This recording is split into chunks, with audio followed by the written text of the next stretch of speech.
Welcome to your fortnightly dose of honesty and positivity with Rachel and Jenny equals Renny.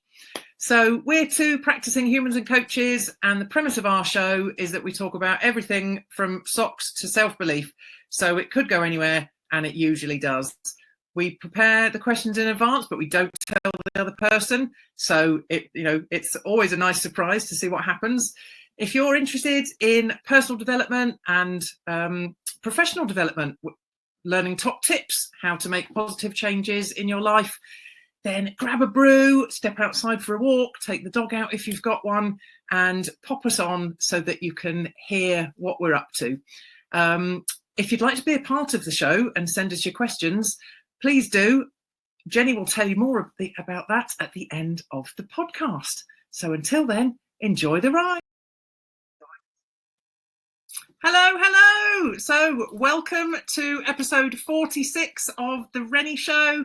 Jenny, as always, it's lovely to see you. And Fiona, thank you so much for being with us. It's lovely to have you here. Thank you very much for inviting me. Oh, you're very welcome. So today we are obviously going to be finding out a lot more about Fiona. So for those of you who don't know, Fiona Scott of Scott Media is a journalist, media consultant, videographer and TV producer / director. She has worked in the media for over 35 years, and I agree she doesn't look old enough, including working for ITV, BBC and Comic Relief. And there's some awesome things that she's achieved and done and worked on. So we will talk further about that as we go through. We've got some comments. Tammy's joined us. Hello, Tammy. And she says a special hello to you, Fiona Scott. That's Tammy Townsend. Thank you. Hello. Thank you. So, thanks for being with us, Tammy.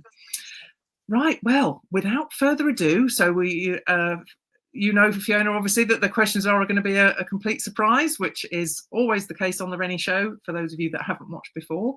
So pull up a pew and let's get going. Jenny, over to you. I'm so excited to be here with you, Fiona. It's the first time we've met today, so I'm really looking forward to our conversation. And I'll get to ask the first question, which is, how are you different from the big PR agencies? Oh, I'm glad you asked that. Because I'm different because, one, I'm a journalist and I've worked in the media for a long time and I still work in the media today. So I know what the media wants and not what PR agencies think the media want. And the other is, I'm being very careful with my language here. I don't believe in BS or smoke and mirrors. And it's a sector where there is a lot of that, in my view, false promises that cannot actually ever be delivered. So I try to specialize in practical public relations. And the other thing I do is I train people to do their own PR if that's what they want, either because that's what they want, which is perfectly allowed, or that's what they can afford. But I tell all small business owners or individuals, experts, they all need to do PR. Does that answer your question, Jenny? It does. I've got a whole load more that I could, but I'm going to be very good, and I'm going to stick to the format of the show because otherwise it will go off all over the place. But absolutely, I think there are many people who have been burned by PR, and I also think there are many examples of, as you said, where people have been promised things that don't happen. Their expectations have been raised and then they feel that they have been somehow shortchanged, and often it's because of the kind of conversations they've had, isn't it? So it's fabulous that I love the fact that you are also teaching people how to do it themselves if that's what they want, which is fabulous. So, and at the end of the show, we'll be letting you let people know how they can get in touch with you if that's something that they're interested in. So for our second question, it's over to Rach. Just before I ask that second question, I just wanted to kind of add to what's been said in terms of, I think PR can be quite misunderstood. And it feels like to me that, and I know this is true, but you really care about helping people to understand. And I think this is where the sector perhaps does itself a disservice because it keeps going with these misconceptions, and clients don't know what they don't know, and so they think that, oh well, this must be the right way of doing it then. And so to have that option of I will help you do it, or I will do it for you, is brilliant and honest. And I absolutely love the values that you imbue in your business. So I just wanted to get that in there as well. Oh, thanks, Rachel. So question number 2 then, what keeps you going when the going gets tough? That's a really easy one, actually. It's passion for what I do, because if you don't have that, then how are you going to get through the tough days and the days where people aren't kind? It's not very nice. You fail at something, and those days come. And passion gets you through those days. It's easy to be passionate on days where everything's going swimmingly well. Yeah. It's tougher to do it on days which are, bleak, for whatever reason that might be. So yeah, simple answer, it's passion. And where does that passion come from for you? Started when I was about 14 years old, and I met a TV journalist in my hometown of Radstock in Somerset. And on that day was the moment I thought, that's the job I want to do. I want to tell stories in communities about people. I felt that passion then. I didn't pursue it right then, because my mum said to me, "You'll never do that, Fiona. You'll never do that. You're far too sensitive." And sadly, I did believe her. It took a few years for me to realise that actually I could do it, and I've done it ever since. And that's how I think of myself. I'm a storyteller, and I either tell stories about other people and sometimes about myself, or I help other people to tell their stories. Absolutely love that. That's brilliant. To hear that it came from such a young age. It's not necessarily the typical thing you think of a young person wanting to do necessarily. It's always, society tells you've got to want to be an astronaut or a nurse or a policeman or all the kind of traditional things. And I love that you had an experience at such a young age that has just stayed with you and then just grown. And that must feel brilliant to be in the position that you're in now. When you think back to that 14-year-old Fiona and to think where you are now. Yeah, it is. It's not an easy sector to be in, because people always have opinions about the media, some of them well-founded, most of them not well-founded. I've had many heated debates over the years, both in my personal and professional life, about that. But overall, my feeling is that the media is powerful, very powerful, and the majority of the media are a power for good. That is my overall view. I've met very few, I have met some journalists who are unethical in any way. But what we deal with, you see, is truth. And truth is a thorny issue, folks. It really, really is, in all aspects of our life. We all see truth differently. And therefore, someone like me can be quite frightening. Yeah. I can imagine, because you say it like it is, which is something definitely. Absolutely, yeah.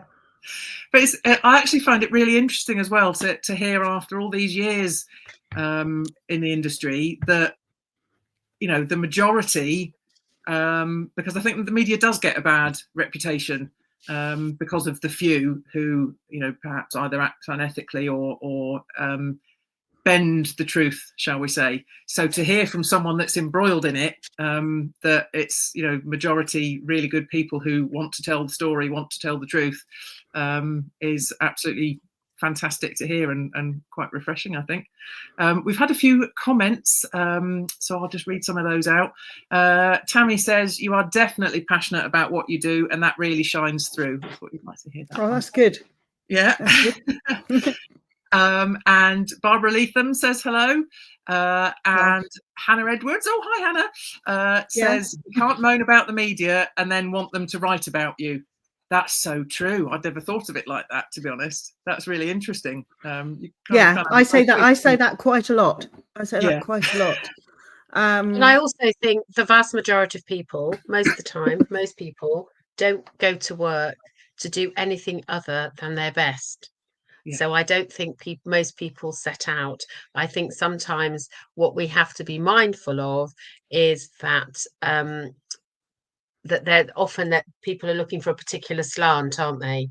So, and I have been because friends of mine, I have been on the receiving end of what I would consider unethical journalism, following a particularly harrowing situation where people who were involved in that harrowing situation were hounded. They were hounded by journalists wanting, and I understand, it was that lack of compassion, so that the chasing the story became more important than the people who were unable at that moment in time to tell that story. And I think that that colours your perception, doesn't it, of the press, when you have been privy to the lengths that some people will go to get an exclusive story from people who are absolutely broken and on their knees. Yeah, that does happen. Often, actually, it's the paparazzi who are the most doing that, because the better picture they get, the royal family is a classic example of that. The better the picture they get, the more they get paid. And there are journalists who will do that.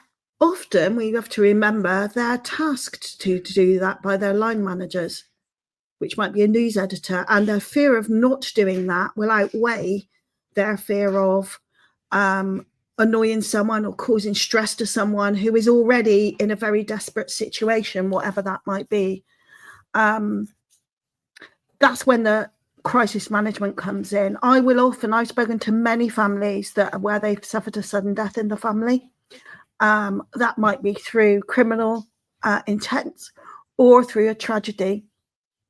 And I've schooled them on how to deal with the media. And how to get the media on your side by just flipping it a bit.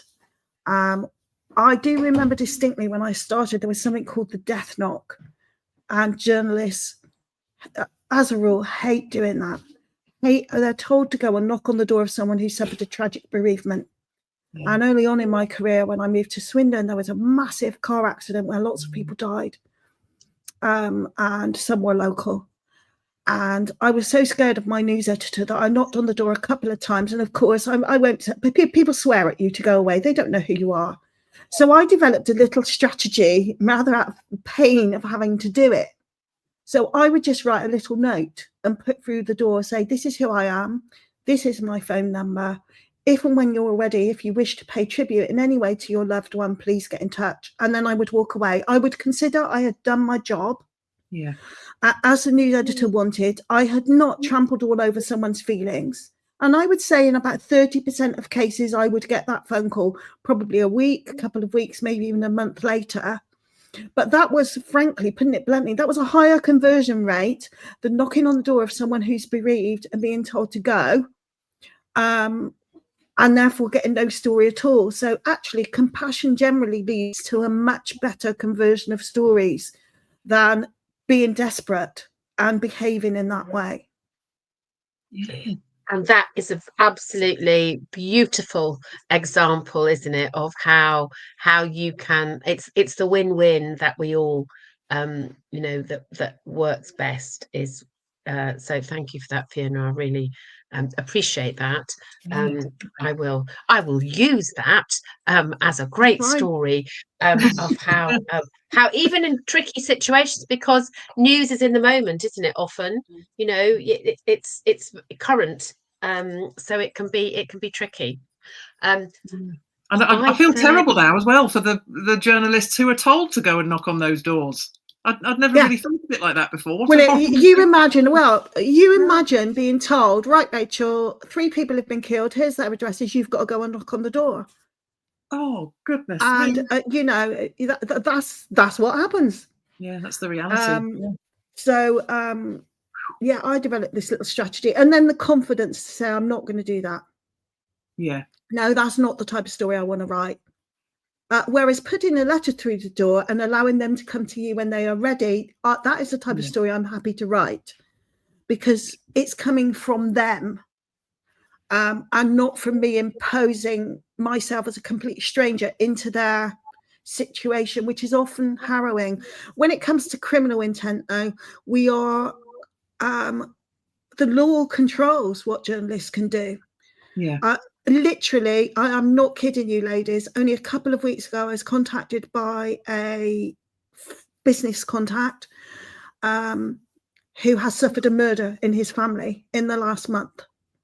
And he contacted me, and I walked him through what the law is, how journalists can and can't behave, and if relevant, he wanted to work with the press on this, what that could look like. And I was very happy to do that. I'm very frank in what is the most horrific of circumstances. So even though I'm not a full-time journalist anymore, I'm still involved with things like that now, completely out of the blue.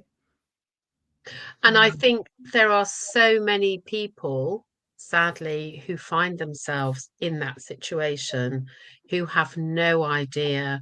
It's not the thing that comes when you're in that situation. It's not the thing that's uppermost in your mind, is it? But it's such a valuable resource to have somebody to talk you through what's okay, what isn't, what's allowed, what's not. Because it is an absolute minefield for people who are walking that path. Absolutely. So, yeah, good thing to advertise. I'm going to lighten the mood slightly.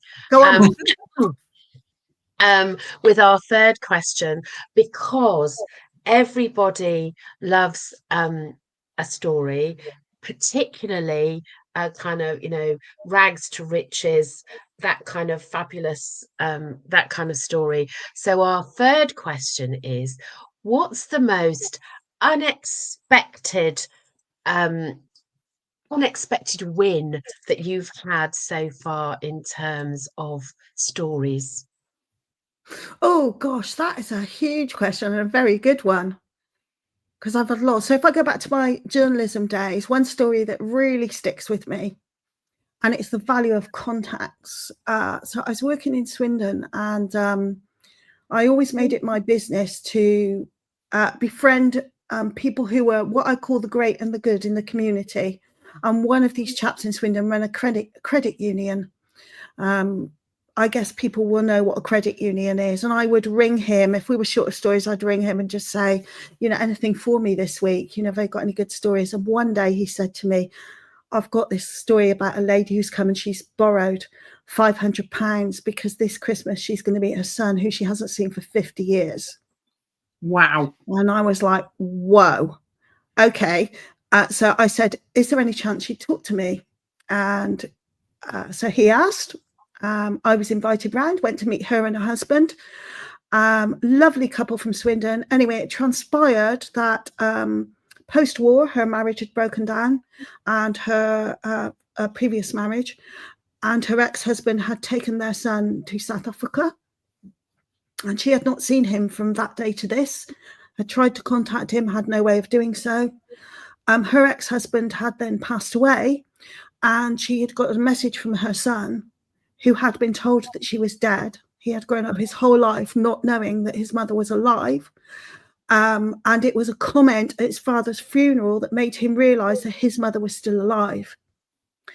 And he contacted her, and she wanted to make it the most fantastic Christmas. So I contacted him with her permission in South Africa and interviewed him. And he was coming over. So I arranged to meet him at Heathrow Airport to do an interview with him. So I was headed off with a photographer really early in the morning. Unbeknown to me, and this is how crazy the media is, it was a really slow news time that Christmas. Slow. When I got to Heathrow, there's me as the local reporter for the Swindon Advertiser in a press pack of hundreds of journalists waiting for this chap, including some South African magazine journalists who'd paid for his flights, which I didn't know, and had bought his exclusivity. but I wasn't having that. I'd broken the story in the UK, so I plonked myself in the back of their car with him just to get a few words so that I could file my story that day. Because actually, as the Swindon advertiser, I wasn't competing with a magazine that was going to go out in South Africa. And that was a really lovely story. And we did stay in touch for several years after that as well. I mean, that's just incredible. Yeah. And you That's a great said story. you said you had a few. So I think it's the same question. So if you've got another one, we've got time for you to give us another one. Yeah. Okay. Because you've set the bar really high. Oh, right. Okay. Yeah. I'll try to think of another one. Sometimes as a journalist, you become part of the story completely unexpectedly. And I was tasked with covering a balloon fiesta in Swindon that was coming, and they were doing a media balloon flight early in the morning. And the idea was to do a feature and to flag up this fiesta that was going to take place in a couple of weeks' time. So it's really early morning. Myself and a photographer turn up, get into this balloon. And there's a big mass takeoff, and it's absolutely glorious. It was the first time I'd ever been in a hot air balloon, and I'm in a hot air balloon shaped like an old-fashioned Motorola phone. So it's big and it's black, and it's not round, it's not that, it's that. Anyway, we're up in the air, me and Dave, the photographer, with a balloon pilot, and I'm thinking, this is gorgeous. Swindon looks lovely from the air. It really, really does. And suddenly I thought, oh, what's that? What is that? Little black bits of material on fire started floating down. Oh, what? I looked up, and our lovely balloon was on fire. And the pilot said to me, brace, we are going to crash land. Oh my God. I know. And you didn't have time to think about it, to be honest. So I bent my knees, didn't know how to brace in a ruddy balloon basket. The balloon came down with the crash. I go forward and bang my nose really hard on the pilot, thinking I've broken my nose. It then bounces along a field really, really, really hard and fast, and then comes to stop in a hedge, like my face is there in the hedge. And I get out of that balloon basket in about 2 seconds flat. When they say we've stopped. I stand back and realise that the balloon not only has caught on fire, but it has wrapped itself over the hedge and over power lines. So if we'd gone any further, we would have hit power lines. And I stand back and later find out we'd taken out electricity to about 300 homes in Swindon. And my nose was all swollen. It wasn't broken, as it turned out. We walked back, and then all the other balloons started landing with all other journalists in, including TV crews, came running across to see if we were okay, including the press officer for the balloon fiesta, who then said to me, "You're not going to put that in the paper, are you?" Whereupon I did swear at her. I can imagine. Apart from explaining that everybody else has filmed that or got that, pictures of that. They got more coverage than they were anticipating, to be fair to them. And it took a few more years for I had the courage to go up in a hot air balloon again. But I have been up since, and it was all good. But yeah, does that fit the bill? Wow. I think you've gone from the I think that's both two ends of the spectrum, isn't it? Thank goodness you're all right and that you're safe. Yeah. And it's that fascinating thing, isn't it, of the what if we'd gone this much further, we would have, but we didn't, and you were safe. And your nose looks perfectly restored with former glory. So that's good. Cool, blimey, O'Reilly. Yeah. We could chat all day, couldn't we? I think we could. I've got lots of stories. Yeah. I will just put in, there's been a couple of comments in the comment thread that you might like to hear. So Tammy says, yeah, absolutely no BS with Fiona, but there's also kindness too. Yeah, absolutely.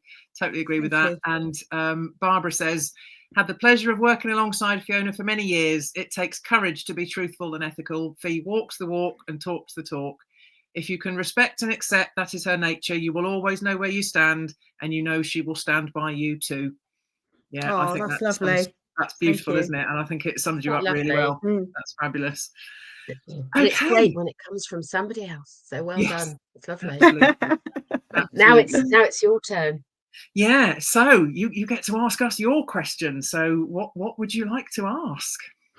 Okay, so I would say, what is one thing in your past that has led to the person that you are today, Jenny? Or one thing, obviously I'm quite old, and so there are many Not as old things as in my, me. I think I probably am, but I think if I had to, one thing, it would be the worst point in my, the lowest point in my life, or one of them, was my divorce, because it came as a complete shock. What the details are, the funny bit is that in our family it's known as the washing machine moment, because I thought that my husband and I were about to have a conversation about a washing machine, a new washing machine, and in fact we were having a conversation. It turned out that ended our marriage. So it was one of those things where when you're thinking that you're going to be talking about this, and actually it's a 900-degree pivot. And I think it was something that I had no experience of. I had no personal experience of. It was just an utter disaster from start to finish. And I realized as part of that process that I had also lost myself within that marriage, which is where my buried brilliance work comes from. So I was not only starting again from scratch, I had to rediscover, I had to dig up those kind of facets of who I was, because I had no idea really who I was. So I think that incredibly dark time in my life, which seemed to go on for a long time, gave me all that I have now. So I am incredibly grateful for that time, although I wouldn't like to go through it again. No. Oh, I love it that we've all got stories within us. So Rachel, same to you, please. Yeah. Okay. So the one that comes to mind, I mean, like same as Jenny, there's obviously more than one, and I'm sure that's true for everyone. But the first one that comes to mind, in a similar vein to Jenny, was from a very low point in my life, at the point when I was serving in the Air Force, when I had my breakdown. And there were many horrendous things about that time. There were also wonderful things in terms of the support. So one thing, there was a couple of key things from that I learned that have really stayed with me. First of all, I had made assumptions about certain people around me and how they would react to the fact I was having a breakdown. I just feared they wouldn't get it and they would judge me. And actually, they were some of the most supportive people. So it really taught me about not judging what you think someone is or how they might react to something. And the other thing it taught me is that essentially there is a finite range of human emotion. So for any given person, so if you imagine someone's at the absolute extreme of their worst experience, having a horrendous time, that it doesn't matter what caused that. If for them that's their cat dying, or for someone else it's losing a parent, it doesn't matter. There should be no comparison between the type of suffering. If someone is experiencing the absolute extremes of their own emotion, then that's something, we don't need to worry about what the cause is. It's about how we try and help that person and try and maybe see things from their point of view, for a moment, try and sort of, walk in their shoes, or see the world through their eyes, and that for me has been a really fundamental part of my journey from that point on, and how I approach coaching, my values. You know, it's been really, really important. So again, it's come from what you might consider to be a really horrendous negative experience, but I think we'd probably all agree that usually that's where most of the learning comes, when we have these awful experiences, and it's how you then pick yourself up and move forward. So does that answer your question? It does answer my question, and I suppose my supplementary question to both of you, and excuse my ignorance if you've already done this, is when's that book coming out then? Oh, well, actually, I have written it, Fiona. It's been sitting. I wrote it quite a long time ago, and they say, don't they, you have to. It's always better when it's written from the scar, not the wound. Yes. So I have written that book. It's been sitting on my computer, ready to go. I'm just re-editing it, tweaking it a bit. So it will be published in the next couple of months, I hope. Marvelous. Well, there you go. Well, I feel under pressure now then. Interestingly, I have just written, how many words did I write? About 13 or 14,000 words. It's not complete, but of the big events of my life as part of a business boot camp that I'm doing. Shout out for the Thrive Tribe if anyone of them are listening. And I have to admit that, because obviously I was doing this task as part of the boot camp, so I kind of had to do it, so to speak.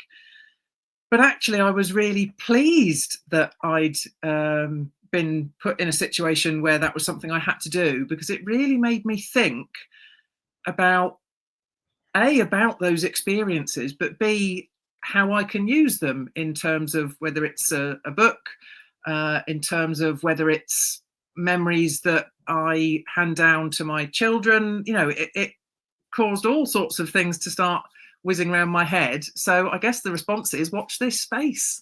A start has been made.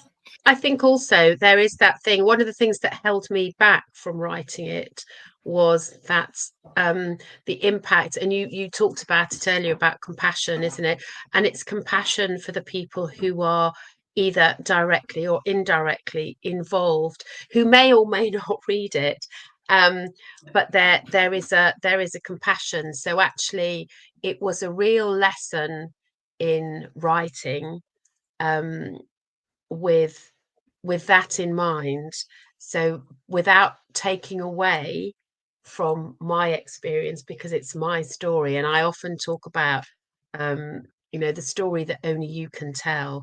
So that was a real strength, a real piece of learning, was that actually in that story, yes, there are, my children are involved, there are all sorts of people who are involved, but actually it's the story that only I can tell.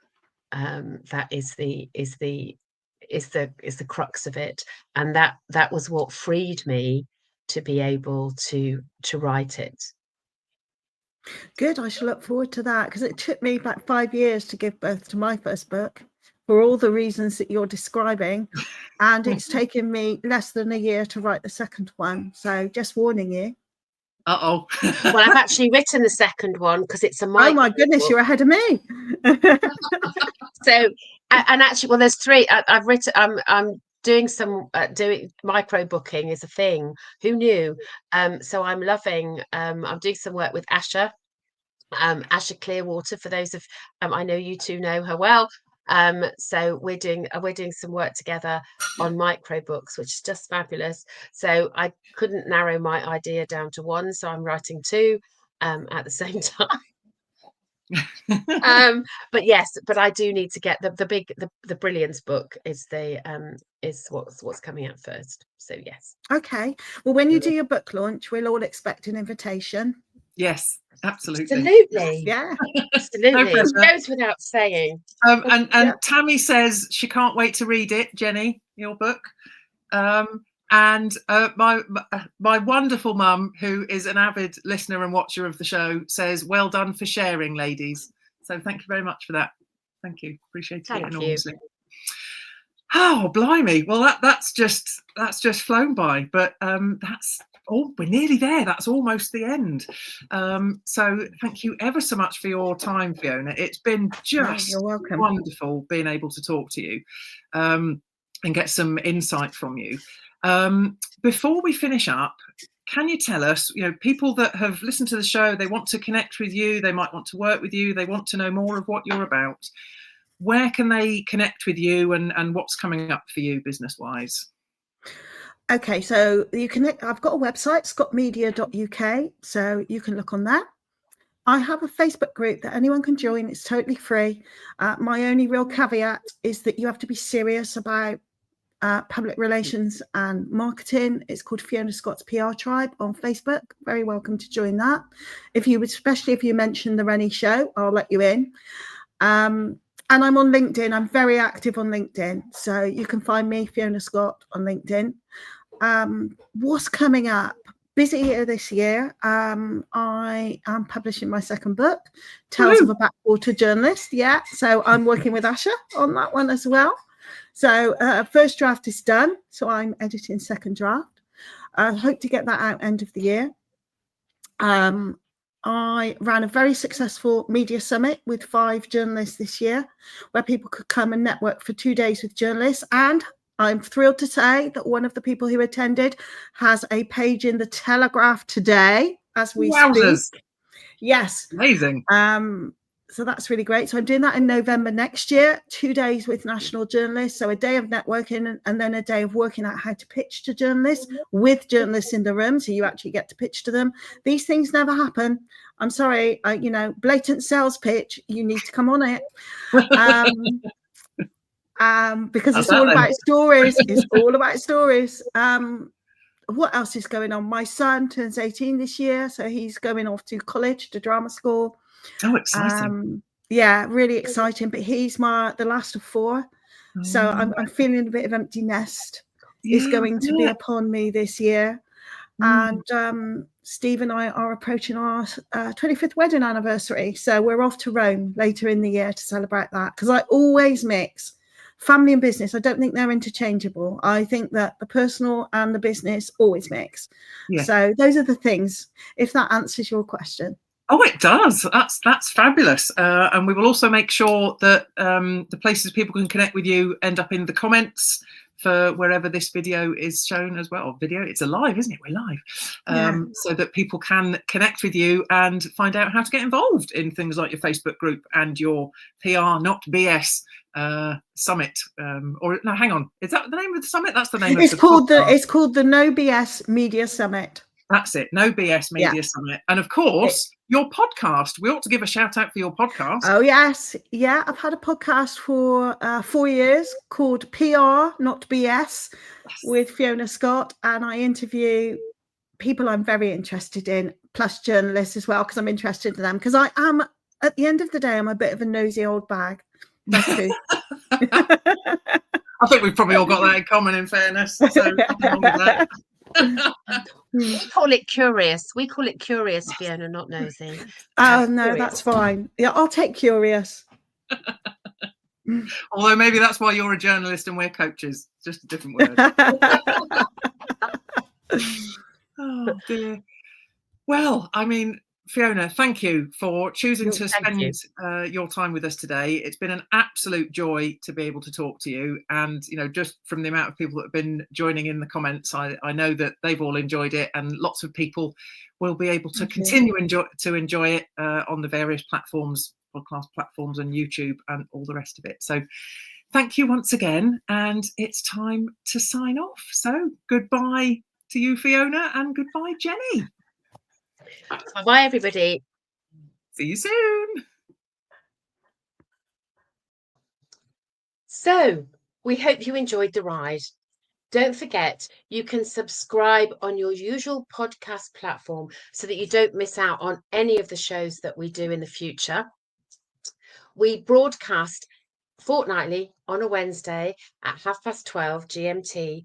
And you can also find us on LinkedIn, Facebook, other social media platforms, and we also have a YouTube channel, so you can also join us there.